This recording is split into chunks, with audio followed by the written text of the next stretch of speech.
Hey guys, Modern here, and today I want to talk about patch 1.0.7, my first impressions and how I feel about the patch and Blizzard in general, how they are treating Diablo 3. And let me go in game first to show you something. Now, this is the new amulet that I crafted yesterday. 30 to 61 damage, 300 strength, 133 vitality, 83% crit damage and 8.5% crit chance. You see I gain 4k life, 20k DPS and a bit of protection compared to my previous amulet, which is pretty sick. Now, my impression about the patch is the crafting system is amazing. If you go to Diablo Progress and look for rare pieces on certain items that you can craft, the best items in the world are all crafted now. And it's really cool that you're finally able to get items for yourself. Now I think the cost is a bit high, especially for people who don't have that much gold or are new to the game. But overall, you could also see that the new people, they don't need that many crafts to get an upgrade. For them, maybe 5 crafts are enough, so it's cool as well.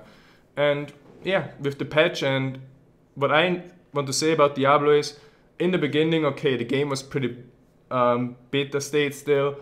There were some errors, error 37, the itemization was terrible.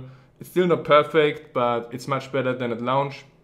The game was probably also slightly bit too hard for most players, but every single patch since their release, the game has been improved. It's getting better and better. Paragon levels, new legendaries, buying on account, crafted items, whatsoever. The game is on the right way, and there was a blue post yesterday talking about the future of Diablo 3, like what is Blizzard currently working on, how's the game going to be in the next few months. And let me talk quickly through this blue post. Okay, so that's how it started. On the official forums, a fellow Diablo player named Gozu wrote a really well post with several suggestions and pointing out like Diablo 3's problems and how to fix them, how to improve the game. It was a pretty in-depth and pretty good post. I read through all, I agree with most things. But yeah, that was just like many posts, many suggestions that the community gave to Blizzard, like look at this wall of text.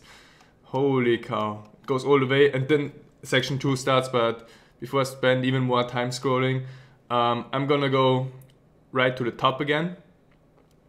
And here you can, with this feature, you can jump to the first Blizzard post. And the game designer Travis Day actually made a reply to this, and let me go through it. If you haven't seen it yet, it's really interesting, and it's basically Blizzard saying what they're gonna do in the next few months of Diablo and how the game is gonna be. Now the first thing he addressed is challenged. What he said was, especially in the end, they gonna create some additional content that's challenging to play. Like right now there aren't many challenges, even MP10 if you have the right gear. It's relatively easy, but what Blizzard wants to do, I'm gonna read it out. I think the right way to introduce challenge is to make it optional. For example, having difficult content for the players that enjoy it without penalizing the players who prefer a more relaxed gameplay experience. Now this means, for example, that the challenge system or whatever they're gonna introduce isn't gonna have any sick rewards, like you probably don't get better gear, but in my opinion there still needs to be one incentive to do this content.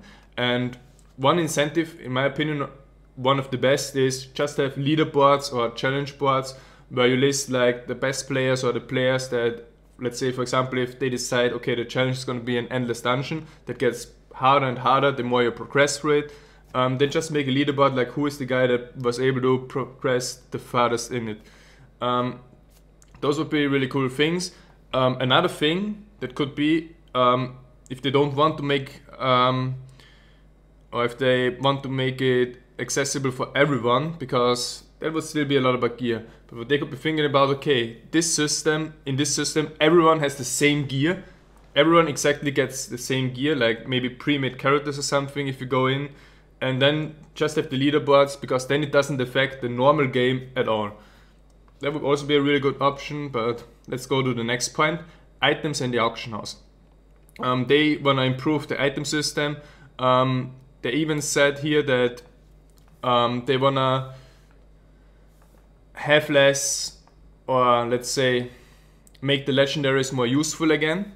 And another thing that he said is they want to make the game less dependent on the auction house. So what they did already with their compound items, they're gonna like put more such similar ideas into the game so that it actually feels like you're finding loot yourself, because that's how it should be. And Blizzard finally realized that, and they're going to make the auction houses less important and make the game more about playing it and finding gear for yourself, so you get happy when you find something.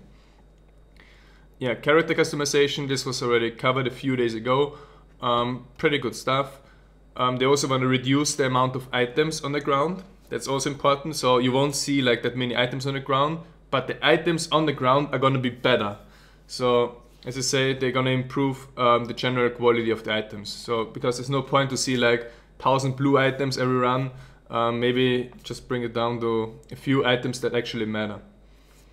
Yeah, legendary and set items. As I said, they want to make legendary items more game-changing. For example, one thing that he mentioned in this post was, for example, legendary boots that allow you to run through mobs without using whirlwind and stuff.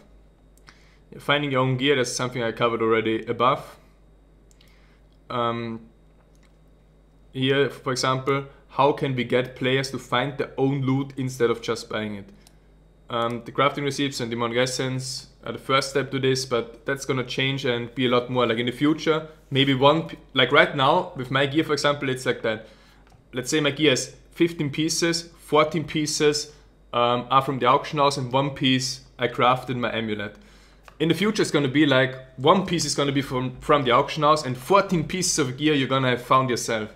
And that makes a big difference. That's kind of like Path of Exile then, where many items you find yourself, or either trade, like you trade something with value against something else with value, but it's a lot more fun than just spend gold or spend real money to get something. Yeah, social features, of course, really important. It needs to be worked on, and I hope that this, they actually say it's going to be improved in the near future, because I think that's really overdue to make the game more about group play and have more social options. And yeah, conclusion, like, the Diablo team is incredibly passionate and constantly striving to make the game we love even better.